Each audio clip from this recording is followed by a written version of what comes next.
마켓 비하인드 이어가 보도록 하겠습니다. 오늘은요, 이 하창환 헤르메스 스탁 본부장 모셔봤는데요. 인사 나눠볼게요. 어서 오세요. 네, 안녕하십니까. 네, 드디어 이 반밤 뉴욕 증시 좀 다시 한번 돌아온 상황을 보자면요. 깜짝 놀랐습니다. 일단 뭐 ISM 제조 서비스가 50m로 떨어졌는데 이게 제조업이 항상 좀 위축 국면을 또 서비스업은 좀 견조하게 지켜주는 모습이었는데 이것도 상당히 좀 충격이었고요. 또 ADP 민간 고용이 상당히 좀 많이 그렇게 하회하는 모습을 보여줬었죠. 밤사이 뉴욕 증시 어떻게 보셨을까요? 네, 맞습니다. 최근에 뭐 지표 같은 경우는 상당히 조금 부담스러웠었던 부분으로 보시면 좋을 것 같은데요. 일단 ADP가 발표된 직후에 3대 지수가 모두 좀 하락 전환을 했었는데요. 이게 또 이제 10시가 넘어지고 개장을 하면서 EU 관세에 대한 얘기가 스물스물 나와주면서 좀 증시가 좀 반대로 좋아지기 시작을 했습니다. 근데 또 10시 45분에 ISM 서비스 이제 지수가 나왔는데 예상치를 하회했죠. 그러니까 이게 제조업 같은 경우는 관세에 대한 선제적인 뭐 주문에 따른 이 좀 플러스 알파 요인이 있었는데 서비스업은 좀 그러지 못했기 때문에 좀 시장에서는 좀 부정적으로 반영을 했다라고 보시면 좋을 것 같고요. 다만 이제 관세 부분이 아무래도 제일 좀 이슈가 될 수밖에 없다라는 상황. 그리고 이제 트럼프 대통령이 또 페드 쪽을 맹비난을 하게 되면서 이제 국채 수익률이 좀 떨어진 것들이 그래도 뭐 3대 지수가 뭐 그래도 상승하거나 좀 보합권으로 마무리를 하게끔 만들지 않았나라고 생각을 합니다. 그래서 지표로만 놓고 보면은 사실 좋지 않다라고 볼 수 있는데요. 근데 이게 이제 좀 재밌는 거는 ADP 같은 경우는 매우 좀 좋지 않게 나왔습니다만 또 근데 그 전날에 나왔던 졸트 같은 경우는 좀 잘 나와가지고 또 이거에 대한 고용이 또 좋은 거 아니냐 이렇게 얘기가 나오고 있거든요. 근데 이거는 기저를 좀 보셔야 됩니다. 졸트 같은 경우는 이제 계속적으로 매년 떨어지고 있는 상황이기 때문에 단기적으로 오르더라도 구조적으로 좋아지지 않으면 고용이 좋아졌다라고 보기가 어려워요. ADP 같은 경우는 단기적으로 뭐 운송이라든지 그런 기타 부분이 굉장히 좋아서 정말 말도 안 되게 좀 좋게 나왔었는데요. 그게 좀 줄어든 거니까 이건 또 기저 효과에 따라서 조금 더 안 좋게 느껴진다라고 보시면 좋을 것 같고요. 다만 이제 서비스 쪽으로 너무 좀 쏠려 있었던 고용 부분들이 있고 그다음에 예상치보다 너무 빠르게 하회했다라는 점. 그리고 이전 수치가 11만 건이고 그 이전은 더 높거든요. 그러다 보니까 그 하락폭이 워낙 강해서 이거 뭐야 고용 안 좋은 건가? 라고 생각을 하실 수 있는데 제일 중요한 거는 이제 비농업 고용이죠.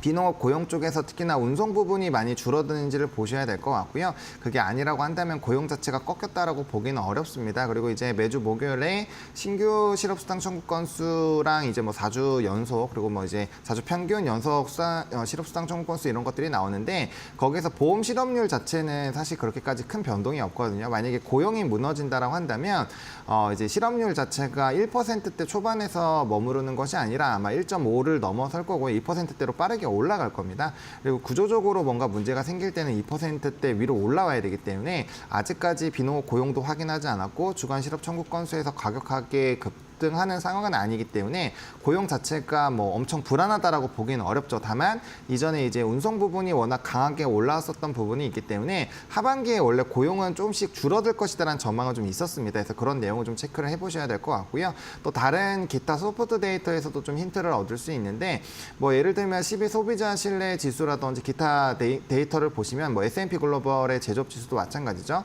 신규 주문이 늘어나다 보니까 단기 고용이 마치 늘어난 것처럼 보이지만 그게 구조적인 고용의 상승은 아직은 아닙니다. 그러니까 이제 관세에 대한 유예에 따른 선제적인 수요는 여전히 있는 상황이고 그게 꺾이는 거는 90일 관세가 다 지나가야 되거든요. 아직까지는 기한이 남아있기 때문에 고용에 대한 정확한 데이터를 좀 확인하시기 위해서는 조금 더 시간이 필요하지 않을까. 적어도 이제 다음번 고용 데이터가 나올 때 정도면 훨씬 더 신뢰도가 높은 부분이지 않을까라고 보고 있고요. 결국에는 시장은 관세에 집중을 하고 있는 상황이기 때문에 유럽 관세 부분이 확실히 좀 시장을 턴을 하는데도 좀 큰 도움을 줬다라고 보시면 좋을 것 같고 베이지북도 아마 확인을 하셨을 때 경기가 별로 좋지 않다라는 내용이 있어요. 근데 그거를 이겨낼 수 있는 건 결국에 관세가 회복이 되면 소프트 데이터가 얼마나 빠르게 회복되는지 이번에 12 소비자 신뢰 지수에서 확인을 했기 때문에 이제 만약에 관세 부분만 해소가 되면 아마 경기 부분은 빠르게 좋아지지 않을까라는 부분이 있고요. 또 애틀랜타 GDP 나온 데이터가 최근에 4%대로 GDP 전망치가 높아졌어요. 뭐 최근에는 마이너스권에 있다가 이제 플러스권으로 넘어왔고 그게 4%대니까 그러면 GDP 데이터가 나쁘지 않겠구나라는 인식이 좀 있는 거죠. 그리고 이번에 이제 GDP 데이터도 이제 1분기 대비해서 좀 좋아졌고 그래서 그런 내용들을 좀 종합적으로 본다면 미국 경기가 지금 당장에 막 엄청나게 흔들린다라고 보기는 어렵다라는 인식이 컸다라고 보시면 될 것 같습니다. 네, 크게 흔들린 건 아니지만 역시나 좀 관세 이슈가 상당히 아직까지는 많이 작용을 하는 것 같습니다. 뭐 간밤에 베이지북에서도 관세 테리프라는 단어가 120회 넘게 좀 등장을 그렇죠. 했었더라고요. 상당히 좀 많이 영향을 아직까지는 미치고 있는 것 같고 또 이어서 우리 증시 이야기를 안 해볼 수가 없는 시점이죠. 우선 뭐 어제 계속해서 코스피가 뭐 연고점을 돌파를 했는데 지금 코스피 ADR이 118.3%까지 현재 뭐 120%까지 올라갔습니다. 앞으로도 추가적인 이런 약간 저항선에 부딪힐 것 같은데 여기에 대해서는 추가 상승 이어갈 수 있다고 보실까요? 네, 말씀 주신 것처럼 뭐 ADR 같은 경우는 뭐 어제 굉장히 좀 격했죠. 왜냐하면 코스피가 거의 800 종목이 상승하고 100 종목만 하락을 할 정도니까 당연히 이제 상승 등락폭에 대한 이런 지표는 굉장히 높게 나왔을 겁니다. 근데 일단은 중요한 거는 뭐 단독 기사이기는 하지만 어쨌든 오늘 뭐 당장 상법에 대한 부분들이 좀 진행이 된다라는 얘기들도 있다라는 점에서 확실히 좀 이슈가 될 것 같고요. 추가적으로 이제 내용이 빠르게 나오면 나올수록 상승 랠리가 좀 이어질 확률이 높죠. 게다가 만약에 미국 지수가 강력하게 조금 눌리는 상황이 생긴다라고 한다면 이게 또 부담 요인으로 되겠지만 어쨌든 미국도 잘 버텨주고는 있는 상황이거든요. 그래서 미국 증시가 크게 떨어지지 않는 상황에서 2, 3주 내에 상법에 대한 어쨌든 오픈이 될 예정이고 그 결과값을 보기 전까지는 그래도 나름대로 강한 흐름들이 나오지 않을까 생각을 합니다. 그리고 중요한 거는 원화가 또 많이 떨어지고 있어요. 이제 그러니까 원화 강세죠. 통화가 절상이 되고 있는 상황인데 원화 강세 흐름이 나오면 외국인 수급이 강하게 들어오거든요. 전일에 좀 아쉬웠던 부분은 저 1조 중에서 거의 절반이 삼성 하이닉스입니다. 그러니까 초반에는 하이닉스로 거의 집중이 됐었고 마지막에도 집중이 됐지만 이게 동시호가 때 삼성전자가 한 2천 원 정도가 한 번에 들어왔어요. 그러다 보니까 하이닉스에서 삼성으로 조금 넘어가는 기조가 마지막에 동시호가 때 있었는데 그게 사실은 장중 내내 좀 연속적으로 나왔어야 되는 내용이거든요. 그래서 그런 부분은 조금 아쉬웠다라는 부분 그리고 반도체를 제외한 나머지 부분에서는 패시브 수급이 전일 한 8천억 정도 제 기억이면 8천에서 9천억 정도 프로그램 비차익 순매수가 들어왔는데 그게 나머지 시가총액 상위 종목군들을 한 500에서 700억 사이로밖에 안 담았어요. 그러니까 사실 패시브 수급이 많이 들어온 것 치고는 반도체에 너무 쏠려 있는 거죠. 물론 마지막에 반도체가 올라야 지수의 전 피날레라고 생각을 하고 있기 때문에 반도체 쪽으로 수급이 집중되는 건 매우 중요하다라고 생각을 하고 있는데요. 이게 연속성이 없으면 지수가 크게 올라가기가 어렵거든요. 이거는 시가총액으로 좀 보셔야 되는데 결국에는 시가총액 상위 종목군들 중에서 뭐 조선, 방산, 뭐 금융 이런 것들이 아무리 많이 올라가도 시가총액 20%를 차지하고 있는 삼성 하이닉스가 못 움직이면 결국엔 지수 상단은 제한됩니다. 그러니까 거의 따따블이 올라야 돼요. 퍼센테이지가. 그래서 상당히 좀 어려운 상황이고요. 그래서 그런 상황이 좀 유지가 돼야 되는지 조금은 체크를 해보실 필요가 있을 것 같고 정책은 아직 제대로 나온 게 없기 때문에 뭐 정책 기대감은 여전히 있다라는 방향으로 생각을 해보시면 좋을 것 같습니다. 네, 어제 외인 수급이 1조 원 이상 들어오는 걸 보고 저도 뭐 상당히 깜짝 놀랐습니다. 근데 또 환율이 지금 시각 1,363원 선에 현재 좀 머물러 있죠. 뭐 네. 앞으로도 추가적으로 더 유입이 될 수 있다는 점 챙겨보시면 좋을 것 같고요. 자, 그렇다면은 이제 이재명 대통령 시대가 열렸습니다. 이 10대 공약이 주요 공약으로 좀 뽑혔는데 그중에서도 증시 관련해서 특히나 좀 우리가 주요하게 봐야 할 공약들 어떤 게 좀 있을까요? 일단은 뭐 10대 공약으로 아마 다 알고 계실 겁니다. 근데 저는 그중에서 또 조금 뭐 반도체나 AI 쪽을 좀 집중해서 보고 있는데요.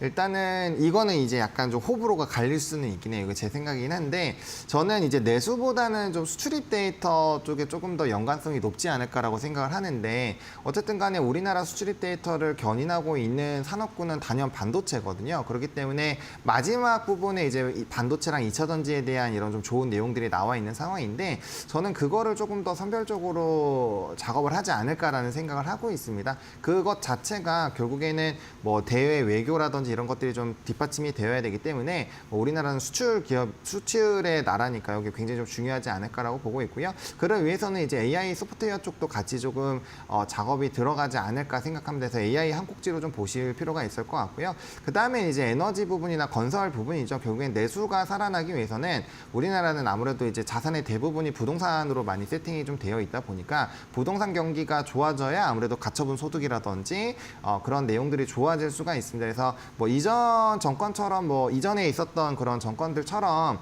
이 규제 쪽으로 나아가지는 않기 때문에 제가 봤을 때 부동산 가격이 막 50% 100% 이렇게 올라가지는 않을 거라고 생각을 하고 있고요. 대신에 이제 어느 정도 숨통을 좀 틔워놓고 공급을 많이 활성화를 시키면서 건설 경기 자체가 키워지고 SOC 쪽으로 사업이 확장이 되면 결국엔 시장에서 돈이 화끈하게 좀 돈다라는 거죠. 그래서 좀 돈이 풀리는 그런 부분으로 좀 집중이 되지 않을까 싶어서 건설, 뭐 원전, 이런 에너지 쪽 한 꼭지로 좀 묶어서 보실 수 있지 않을까라고 생각을 합니다. 그리고 이제 마지막으로는 상법 쪽이라고 생각을 하고 있는데요. 결국에는 부동산 쪽에서의 그런 큰 상승이 나오지 않으면 분명 투자처를 찾을 텐데 그거를 아마 주식시장으로 좀 옮기려는 작업을 하지 않을까라고 생각을 합니다. 그를 위해서는 저는 뭐 배당 분리과세가 필요하다라고 생각을 하는데 거기까지 나오면 너무 좋겠지만 안 나오더라도 어쨌든 자사주 처분이라든지 이런 이벤트만 있다고 하더라도 우리나라 기업들은 상당히 좀 큰 밸류적인 상승이 나올 수 있기 때문에 그러한 부분들이 나오는지를 좀 체크를 해봐야 되지 않을까. 그러니까 결국에는 부동산이든 주식이든 그런 내용들이 좋아지게 되면 이제 많은 사람들이 가처분 소득이 높아지게 되고 그게 결국엔 소비로 이어진다라는 거죠. 그럼 자연스럽게 내수 진작이 되니까요. 그래서 그런 방향으로 보시면 좋을 것 같습니다. 네, 확실히 건설주들이 좀 움직이는 걸 보고 이제 좀 공급이 제대로 좀 풀리나 하는 그런 기대감도 저는 좀 생기더라고요. 여기에 또 건설주뿐만이 아니라 요새 지주사까지 크게 움직이고 있죠. 이 관련해가지고 리포트들까지 굉장히 좀 많이 나와주고 있습니다. 다만 지난해 똑같이 밸류업 열풍이 불었을 때 한창 테마주는 올랐지만 결과적으로는 그냥 기대감에 그쳤잖아요. 네. 이번에도 약간 그런 식으로 끝나지 않을까 하는 그런 걱정이 좀 드네요. 조금 차이가 있죠. 왜냐하면 밸류업 같은 경우는 이게 실망을 할 수밖에 없었던 게 이 밸류업 지수 구성 요소를 보셨으면 아시겠지만 많은 비판들이 있어요. 정말 많은 비판들이 있었죠. 그리고 그 발표 이후에 외국인들의 수급이 거의 38조 정도가 나갔는데요. 그러니까 이 코스피 200이랑 사실 차별화 포인트가 별로 없었고 요번에 이제 리밸런싱을 했을 때 진짜 좀 잘하는 기업들을 좀 넣었다 보니까 좀 힘이 되는 것 같은데 이제 지주사 같은 경우는 자사주 소각이라는 이슈만 넣더라도 사실은 굉장히 좀 좋아질 수 있는 부분이 있거든요. 그러다 보니까 조금은 차별화 포인트가 있다라고 보시면 좋을 것 같고 또 우리나라 지주사들이 워낙 저평가입니다. PBR 뭐 0.2배, 3배까지 되는 이런 좀 지주사들도 상당히 많았기 때문에 그게 제자리로만 가더라도 사실 주가의 상승이 굉장히 좀 크게 나올 수가 있죠. 다만 이제 대형 지주사 같은 경우는 이미 증권가의 목표 주가의 뭐 80%에서 100% 이상으로 또 도달한 기업들도 꽤 많기 때문에 단기 밸류적으로는 좀 부담감이 있을 수 있고요. 지금부터는 좀 옥석 가리기가 들어가지 않을까라고 생각합니다. 그래서 지주사가 다 같은 지주사로 보시기보다는 뭐 자사주 소각에 대한 이 부분을 진행을 하기에 너무 좋은 대표적으로 LS 같은 경우는 자사주 비중이 매우 높은 회사거든요. 그래서 그런 쪽에 대한 회사를 보시거나 아니면 이제 자회사의 기업들이 좀 전도 유망한 뭐 예를 들면 LS로 설명을 드렸으니까 LS로 말씀을 드리면 결국엔 변압기랑 이제 전선 관련된 부분들이 있고 이게 인프라랑 또 연결이 되어 있기 때문에 결과적으로 그쪽 산업이 좋아지면서 밸류가 계속 높아지고 있는 상황이거든요. 그래서 그런 내용들이 좀 반영이 될 수 있는 그런 지주사로 좀 선별해서 보시는 게 저는 이제는 그럴 좀 시점이 되지 않았나라고 생각을 하고 있습니다. 아, 네, 맞습니다. 잊고 있었네요. 이제 저번에 밸류업 지수 딱 발표가 됐을 때 KB금융이 그때 빠졌지 않습니까? 그렇죠. 상당히 그때 놀랐었던 그런 기억이 나는데 이번에는 좀 다르지 않을까 기대감 한번 가져보도록 하겠습니다.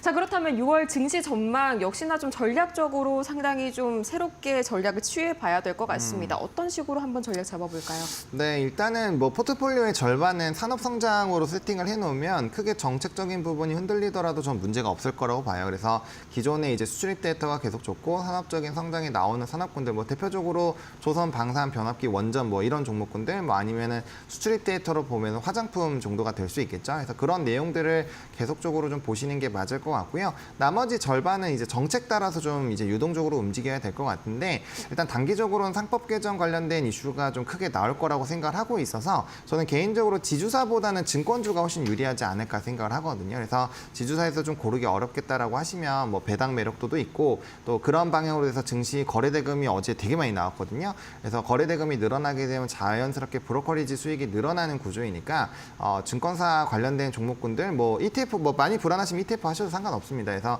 그런 내용으로 좀 같이 풀어보시는 것도 좋을 것 같습니다. 그리고 정책은 이제 인물주나 이런 건 당연히 떨어져야 된다고 생각을 하고 있고요. 정책은 이제 어느 쪽으로 좀 드라이브를 걸지 뭐 한 1, 2주 사이에 나올 거고요. 그리고 보통 허니문이라고 해서 새 정부 들어오면 한 100일 정도는 분위기가 되게 좋아요. 그래서 정책이 어디 나오는지에 따라서 자금이 많이 쏠릴 거기 때문에 이제 예측보다는 대응이죠. 우리가 이미 어떤 건들이 나올 건들 다 알고 있으니까 그거를 이제 어느 게 먼저 우선순위가 될지를 찾는 건 매우 어렵겠죠. 다만 그게 신문으로 나오고 미리 좀 산업적인 부분에서 공부를 해놓으신다면 그 이슈가 나오면 바로 거기로 대응을 하면 되니까요. 그래서 그런 식으로 좀 정리를 해두신다면 충분히 괜찮을 것 같고요. 중요한 건 미국장이 꺾이면 안 됩니다. 그래서 미국장이 유지가 되는 상황에서 현재 스탠스가 유지가 되는지 그 부분을 좀 집중해서 보시면 좋겠다라고 정리드리겠습니다. 네, 우리나 뭐 미국이나 역시나 새 정부 출범 이후에 100일이 제일 좀 중요한 것 같습니다. 그 사이에 좀 뉴욕 증시만 잘 버텨줬으면 좋을 것 같은데요.